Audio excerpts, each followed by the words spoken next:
Hi welcome to one more mini vlog. ఈరోజు అది ఏంటి అంటే గోంగూర ఎందుకు ఇలా చూపిస్తుందని అనుకోకండి. జస్ట్ నేను గోంగూర తెచ్చుకున్నాను, మాకు ఇక్కడ అస్సలు దొరకడం లేదు, ఎక్కడో ఒక ప్లేస్లో దొరికింది. అది చాలా కష్టపడి తెచ్చానని చెప్పి గోంగూర ఆకులను అయితే తుంచేసి వాటి కాడలను అయితే ఇలా మట్టిలో ప్లేస్ చేశాను. చాలా బాగా గ్రోత్ అయితే వచ్చింది. చూడండి ఎంత ఆకు అయితే వచ్చిందో. ఈరోజు మనం గోంగూరని హార్వెస్ట్ చేద్దాం అనమాట. నేనైతే అలా కట్ చేస్తే మళ్ళీ ఆకులు అనేవి పెరుగుతాయి కదా అని అనుకొని సిజర్స్ తోటి అలా కట్ చేస్తున్నాను అనమాట. నేనైతే అనుకోలేదు అసలు అలా వస్తుంది అని. మీలో ఎంతమంది గోంగూర అంటే ఇష్టం చెప్పండి. నాకైతే చాలా ఇష్టం. చాలా మిస్ అయ్యాను ఫ్రాన్స్ వచ్చిన తర్వాత.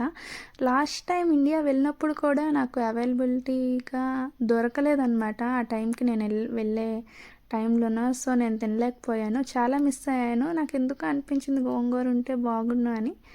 సేమ్ టైంలో నాకు ఇక్కడైతే దొరికిన వెంటనే నేను అలాగా కాడల్ని అలా ప్లేస్ చేశాను అనమాట. ఎంత గ్రోత్ వస్తుందని అయితే నేను అనుకోలేదు. చూడండి ఎంత ఎక్కువ వచ్చిందంటే ఒక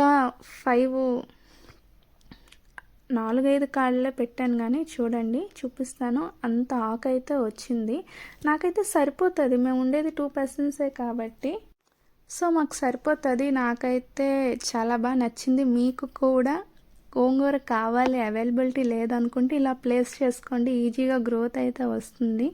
అలా కాడల్ని కట్ చేస్తే వాటి నుంచి ఏం రాదు, కాకపోతే వాటి 2 జాయింట్స్ ప్లేస్లో చిగురు అనేది వస్తుంది కదా, అక్కడ నుంచి ఆకులు అనేవి చాలా ఎక్కువ వస్తున్నాయి. నేనైతే అలా కట్ చేసేస్తున్నాను. మీలో ఎంతమంది గోంగూర ఇష్టం, ఇంకా గోంగూరతో ఏమేమి ఐటమ్స్ మీరు చేసుకుంటారో కమెంట్ చేయండి. నాకైతే పప్పు గోంగూర పులుసు ఆ రెండే తెలుసు. నెక్స్ట్ గోంగూర చికెన్ కూడా తెలుసు, బాగా ఇష్టంగా తింటుంటాను. ఇది నేను ఈరోజు గోంగూరని అయితే హార్వెస్ట్ చేశాను. మా మిద్దె తోటలో పండిన గోంగూర ఎలా ఉంది కమెంట్ చేయండి. Thanks for watching. Bye bye.